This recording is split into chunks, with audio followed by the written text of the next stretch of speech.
All right, welcome back to the other guys on the Badlands Podcast Network. Thanks everybody for joining us. In this case, it is the other guy. Unfortunately, Jake's grandmother passed away in the last couple days, so Jake wasn't able to make it with us. Condolences to Jake and his family. Our thoughts are with them. I was lucky enough to have Dan Essien be able to join me for today, and we're going to do a little bit of an other guys quarterback series, buck the trend crossover, where we're going to try to take some of what we learned about the quarterbacks along the way before we get to the Zach Wilson episode, synthesize it with a tweet I've been sitting on for a while about drafting quarterbacks in the first round and where they're drafted, and mix in some of Dan's special spice and flavor of buck the trend and looking at the league and some data driven stuff, and try and see if we can have a good conversation here about taking quarterbacks in the first round. So Dan, welcome. Thank you for joining me. Appreciate it. How you feeling? I'm feeling pretty good, man. It's a really good topic. I'm excited to get into it. Yeah, for sure. So we've done so far Sanchez, Gino, and Sam. Zach is probably the one that we're going to have to do the least lift for because these scars are all very fresh and probably still wounds more than scars at this point. Yes. So we'll probably have to do a little bit less research and a little bit more just kind of venting on that one. But before we get to that, I've been sitting on this tweet for a while, and we'll get to it in a little while. But before we get there, I wanted to just kind of touch on what I've learned so far going through the notes on Sanchez, Gino, and Sam, and kind of see what your thought was too, because Jake and I have kind of been in our own little bubble here while we do this series, talking through what we remember. And Jake and I are like pretty different ages. Like we're not that far apart, but we're far enough that we were in different life stages at the time that we had those quarterbacks. And so my memory was a little bit different than his. And I think with Sanchez, it seemed like that was the best situation that a quarterback walked into. The team was pretty much ready. A quarterback was inserted, and they were able to kind of absorb his struggles. And then Gino comes along while that team is kind of being disassembled. And I remember really disliking Gino at the time. And then when I went through on the back half of it, I realized that a lot of that was probably emotional ties to Sanchez, one. And number two, like, I don't know if Gino really ever had a chance. By the time the team was ready in year three,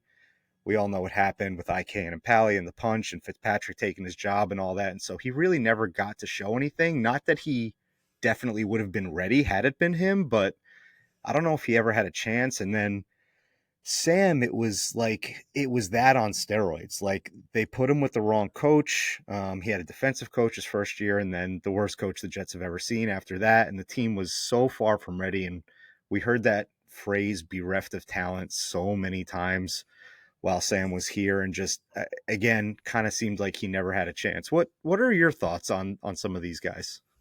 Yeah, man. I'm there with you. I feel like Sanchez had he had the perfect supporting cast. I feel like his supporting cast is almost like a mix of everything good that the Jets have had offensively over the last 25 years. That amongst of all these quarterbacks, like he had the veteran receivers, the talented veteran receivers, and Holmes and Braylon Edwards, right?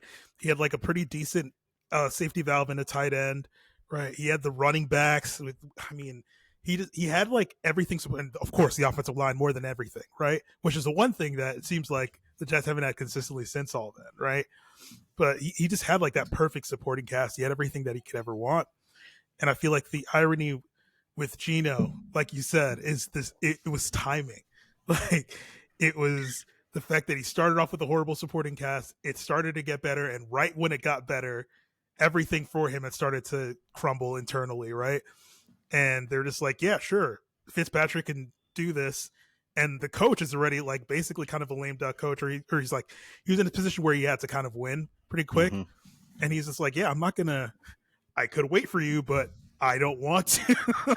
Right. Like, I don't want to see if this is going to work itself out, or like, as you come back from injury, put you into a situation where the quarterback's hot. And I'm just like, oh, I want to see what I got in this young guy. Of course, he's not going to do that. So I feel like, yeah, timing with Gino was everything. And that's where I feel like, as much as it's good to see Gino succeed now, and a lot of people kind of point to Gino as like the Zach Wilson argument as well. Mm-hmm. Like, it's not like, I think that Gino one had to move around to get to where he is now. Because I think that the lessons that he learned with everything that happened with the Jets were really important. So I don't think it's a given that he would have been as great as he is right now with the Jets. I think that talent was always there, and I think he would have done much better with the supporting cast that they eventually got. But I think with some of these things, it's also like your story is told as you kind of float your way through the league, and then you learn how to work a different way. And I think he needed that. Yeah, no, I hate Yeah. to interrupt you, but like No, the please. points you're making on Gino are so good. Like, I think one thing that I forgot that I remembered going back through the notes is that the punch wasn't the end for him in New York. He Right. played like 3, 4, 5 more games, whether it was starting for an injury or coming in. Fitzpatrick ripped up his thumb in the one game, whatever it was. Like, he still appeared in like 4 or 5 games, and digging into the stat lines on those games, they didn't even give him an opportunity to throw. Right. So like, you're so right about Bowles being like, hey, like, however talented you might be, it's not with me, dude.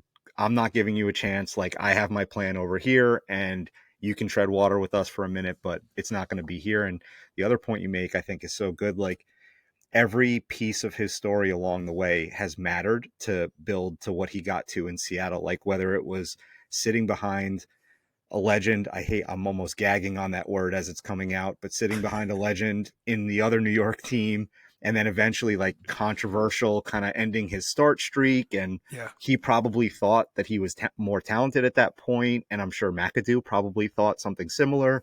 And then he goes and he sits behind Philip Rivers for a little while and he Yeah. learns there. And then he goes and he sits behind Russell Wilson so like all those little pieces have contributed to what he is today. And you're right. Like, I'm not sure he gets there without all those stops. Right. Right. Exactly. Yeah. And then what did you think about Sam? Yeah. This is a hot, Poor, hot topic, man. poor, poor Sam. I think he just had overall everything was just bad. Like he had no supporting cast. The coaching staff wasn't the greatest support for him either, despite the fact that he did get his offensive coaching staff eventually. It just didn't.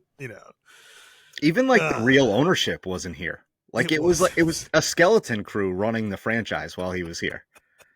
It was It really insane. was. It really was like they just kind of brought him in. They're like, so Yeah. So are you you, good? Are you going to help us or? you want to just do everything? Oh man, so brutal, Yep. dude.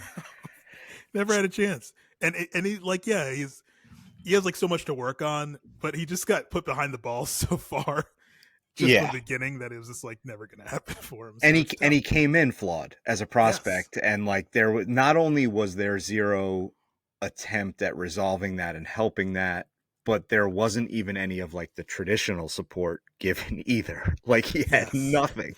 Exactly. Oh, Yeah. terrible. So that kind of gets us to like what Dan and I are going to talk about today. And it seems like in the first few episodes of this quarterback series, we're starting to build a little bit of a thesis statement about how it's probably a little bit more of an organizational failure than it is a failure on the individual prospects. And that's not to say that any of them were perfect or any of them could have been a Hall of Famer or a Super Bowl winner with another team. But as far as these four were concerned, they were four first round talents. And I know Geno slid down into the second round, but at one point he was projected top 5, top 10 when he was running that air raid at West Virginia, which we were talking about on the thread the other day. And like, kind of like remember where I was when I watched that Baylor game. That was incredible. And so Oof. all these guys were talented. Talented was never the issue. But was it an organizational failure, or did these guys kind of fall down and not live up to expectations? And I think we've probably seen a blend of a little bit of both, but the big picture is starting to crystallize a little bit that maybe, and maybe this isn't true for every team, but if you're the Jets and you kind of knowing what swirls around the Jets, like, it would probably behoove you to kind of have the structure in place before you bring a quarterback in. And I always think back to, um, I forget if it was Coach Sala or Douglas on the phone with Zach Wilson when they drafted him, saying, we're going to lift you up, not the other way around. And just like, no bigger lie has ever been told in the Jets Right. universe. We Right. have constantly been asking quarterbacks to lift us up and providing zero buoyancy in any kind of support to them. So Exactly. um, trying to kind of blend that thought with kind of how you do buck the trend, we're focusing on this tweet, and we're trying to see, is this a Jets problem or is this a league problem?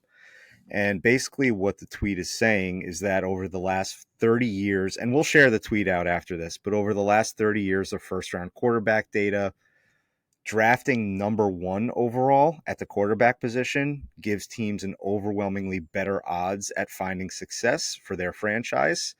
Where, and the author says this, but like you would kind of think like 1 to maybe 2 to 5 to like 6 to 10, like probably all pretty similar, because I think we all think of the busts when we think of those high draft picks. Yeah. um, but the data bears out otherwise, and so it's defining success, right, as a 4,000 yard passer, 30 touchdowns in a season, 80 plus career starts, winning a playoff game, or making the Pro Bowl. And we'll start to dig into the numbers a little bit here. But Dan, what was your kind of impression when you hit this tweet in the first place? So it's really interesting because I had like something else that I've been thinking about before I saw this tweet that I was like, oh, interesting. Like it seems like teams were more had been more averse to taking swings if they know they're not going to get like very high up in the draft. Right? They'll just avoid the swing altogether and go with like, oh, I'll just find a depth guy later, and then we'll just keep trudging along, and I'll find a veteran, and I'll fill this hole, and I'll do that, and I'll do that. Teams are starting to get like way more creative and way more adventurous with what they want to do at the quarterback position. Um, and and I'll save some of that for later. Some of the uh, there's a take in there, but um, I think that it's really interesting because the ones that I feel like we're always reluctant to see what's there, and one of the big surprises in this one in this tweet was some of the quarterbacks that made the cut. Because I'm gonna admit the first thing I thought of, and I don't want to like ruin something we'll talk about later, but the first person I thought of when I saw that tweet was Baker Mayfield. And I was like, wait, hold on, and then I was like, oh shit, Yeah, it's crazy. made the cut. It's He made crazy. the cut, and Yeah. just coming off his best season ever. And so that's where you can get into like, are these predictors of success actual predictors of success, or are they not? And so like it does get a little murky and gray there. But as far Yeah, as like, can you argue with any one of those five items? Like, not really. not really. They're all pretty good predictors of success. So Yeah. let's get into it here. So quarterbacks drafted number one overall, and out of those 30 years, there's 20 of those that have been drafted number one overall, hit these benchmarks at an astonishing rate. So 70% of them threw for 4,000 yards. Just casual reminder, I don't think the Jets have ever had a 4,000 yard passer. If they did, did Fitzy do it in 2015? He shattered like every passing record in 2015. Right. I Right. can't remember if he hit 4,000, but 70% of them hit 4,000 yards. 45% of them threw 30 or more touchdowns. 81% of them had 80 plus starts. And then this is the one that really blew my mind. 70% of them had a Mm. playoff win, and 70% of them made the Pro Bowl. And the only ones that failed to hit any of these categories are Bryce Young, which is admittedly way too early to tell. Didn't look good last year, but too early to tell. Jamarcus Russell, David Carr, and Tim Couch are Mm. the only busts by these standards. And 8 out of 16 quarterbacks hit all five of those marks, right? That's And that does wild. not factor in Joe Burrow and Trevor Lawrence, who are, you could say, possible to probable to join that rank at some point soon and make it 10 to 16. And Kyler Murray is also a possibility. I mean, he's had kind of a topsy-turvy career so far, but who knows where that could go. Yeah. So, I mean, then you check down into the 2 to 32 range. So drafted in the first round, and the hit rates start to plummet. There's 63 of those, and 4,000 yards were at 25%, 30 touchdowns were at 24%, 80 starts 35%, playoff win Mm. 38%, Pro Bowl 33%. So we're talking about going from 70 plus range to like the 20s and 30s percents. And Woof. so out of these guys, the out of these guys, the only ones to hit on all these categories are Josh Allen, Patrick Mahomes, Ryan Tannehill, which was shocking to me. Talking about, That's guys that you wild. can't believe make this. Matt Ryan, Aaron Rodgers, Phil Rivers, Ben Roethlisberger, and Dante Culpepper. Hmm. Um, and the crazy thing is, and we won't go through reading off all the percentages, but you would think that the hit rate would spike up at least a little bit if you shrink it down to picks 2 to 5 or picks 2 to 10. So, okay, we're going to throw out the ones picked in the teens and 20s. Maybe those are guys that slid down the board, or maybe it was a reach to get them in the first round. So we're going to eliminate them and we're only going top 10 picks. And the percentages basically don't change at all. They're almost exactly the same to the rest of the first round. So we're talking like a really, really stark difference between drafting a quarterback number one overall or anywhere else in the first round. Not even talking about developmental guys and guys that surprised later or anything like that. Yeah. But it's this whole kind of premise to me is wild because it does really go against everything that your gut says of like, oh, you just got to identify the right guy. Because we all remember the conversation around Patrick Mahomes and the Chiefs being ballsy enough to move up and get him, or Yeah. even Deshaun Watson to a lesser extent, or anything like that. Like there's been some examples of teams moving up to get their guy in the last few years into the teens that stick in your mind. And so this stark contrast to me, like on the eye test, it baffles me. It doesn't make sense. It's wild. Like those numbers are so drastically different. And it's funny because if you look at the outliers of that group, the 2 through 32, it's like serious outliers. Like it Mm-hmm. seems like, and it might be the way that the NFL thinks. Like basically, teams are like, hey, and this is hypothetical. Teams are like, hey, if I'm gonna miss, I'll miss. But if I hit, I'm hitting on something potentially astronomical. Right. Because you see amongst those the Josh Allen's, Patrick Mahomes, Aaron Rodgers, like just insane quarterbacks. So you're like, cool. If I actually get this though, right, it's Right. gonna be crazy. But like if I don't, like yeah, sure. Which is like a worthwhile conversation of like, is it still a good lottery ticket? If that's That's the the thing. prize, like, I mean, 25% is not a terrible lottery ticket. Like it is much lower. And if you are, I'll say this for like for bad organizations, of course, you want the security and knowing for sure, and they should be less risk, um, accepting of risk, I should say.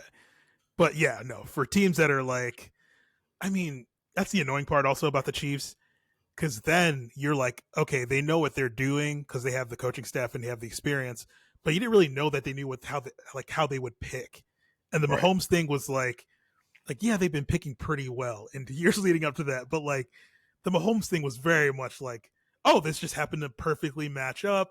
Andy Reid's like, yeah, sure, I can extend my career another 15 years with this guy, and then it's like, oh, okay, cool, match made in heaven. All of a sudden, Yeah. even like the Josh Allen thing, the interviews lately, he's been like, oh yeah, no, it was a huge risk. Like, Right.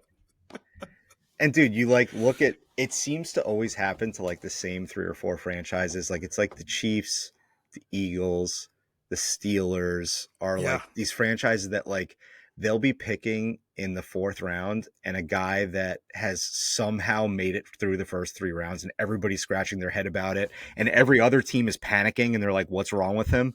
Those three teams will be like, yeah, sure, I'll take him. exactly. And then they dominate with it, right? And it like they always just get these guys to fall to them. There's been a bunch of good examples with the Eagles the last few years, but the two that are popping into my head with the Chiefs are like Creed Humphrey. Oh Trey Smith was another one where like Trey Smith had a yeah, heart condition. And I was like screaming I couldn't believe how angry I was on day 3 of a draft, being like, you have to take Trey Smith. And then, of course, the Chiefs get him.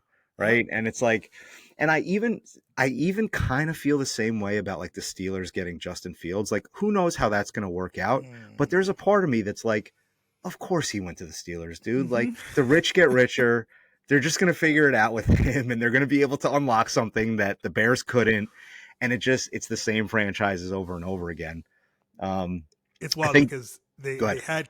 they had Kenny Pickett, and that's like most fans are thinking about it as like, oh no, I saw Justin Fields for the last few years, and like, yeah, no, it's bad, but it's like, no. The Steelers know Exactly. what that offense looks like, Exactly. and Like Mike Tomlin also Kenny, knows what a good one looks like. totally. And that's another thing. Like the coach, it's Andy Reid, it's Mike Hmm. Tomlin and Sirianni. I don't know if I'm ready to say that about him yet, but like I'll give it to Roseman for sure. Like, Right. there's somebody at the top who knows. Um, and like, the other thing, but and one more thing on the Steelers Justin Fields thing, like looking bad on the Bears and looking bad on the Steelers are two completely different things, right? Like if you Yes. look bad on the Steelers, you're probably bad. Like you're just bad. Yes. If you look bad on the Bears, it could be anybody's guess.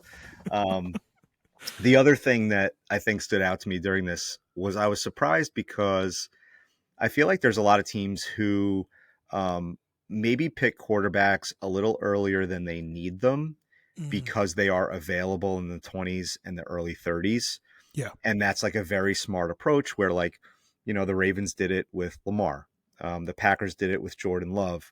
To some extent, the Chiefs did it with Mahomes. Like they had Alex Smith. They didn't really need him. They were able to sit him for a year.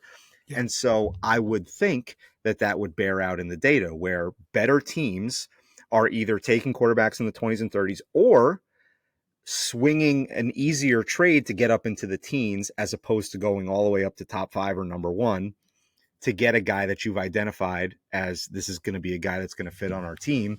And the structure is already in place, which kind of lends itself to what Jake and I have been talking about the last few weeks of having that structure in place. And I'm surprised that that didn't come through in the data, but I think Mm.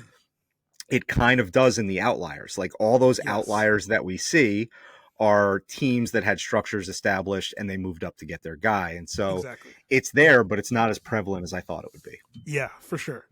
I will say, and this is the take I was going to say earlier. Before I saw this tweet, I felt like teams like there's been a lot of conversations about how people should handle quarterbacks and how they should exercise more patience.